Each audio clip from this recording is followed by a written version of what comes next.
Dennis, press kamen.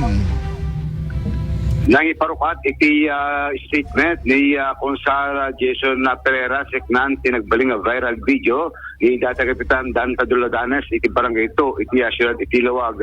Una ti Konsal nasyak isuna iti nabuhay na iti social media agapo iti violente nga napasamag iti video involved iti dati Kapitan nabagana nga nasken iti panagdasar iti complainant tapos iti mang security affidavit na para iti formal complaint ada iti maseknan nga nang dangran kadakwada may basar iti video nga nagwaras iti abjang iti social media.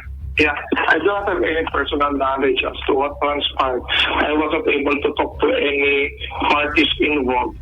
However, if we are going to rely with certainty supposed to be the video recording as the gospel truth, then I am quite, of course I will be shocked, and I'm not shocked right now because of the violence that we were able to witness.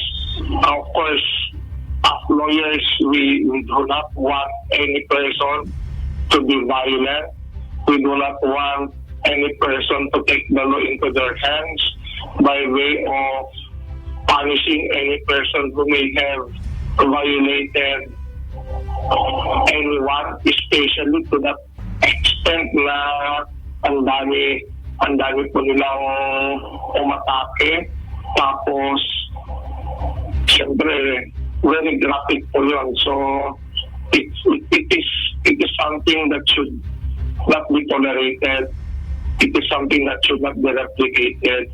We have laws that should be observed. Of course, these things should be dealt with by law in order to deter any person from committing the same. So malaking challenge sa PNP to investigate the video.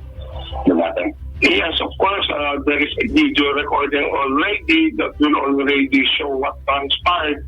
The only thing that must be done is for the PNP to call the attention of the victim and get their testimonies in order to file the appropriate charges against those erring individuals. So walang complainant sir, walang manduo sa yung kaso. When that is the general rule of the law, there is no case if there is no complainant. There should be the participation of the complainant in order to file any criminal action. Hindi po pwede na yung criminal action mag-proposter na wala complainant. There should be someone who would be executing an affidavit in order to be studied by the prosecutor's office. Iti agdamakit adan iti malakdakamat na gan na complainant iti social media name record iti blatter aron pa iti napanagpa-blatter iti property pulisya na agfile iti reklamo. Kung natin Konsal, noawan iti dupsar complainant ket narigat na kusper iti may sa kaso. Idol Dennis Alipio, Tatak, IFM.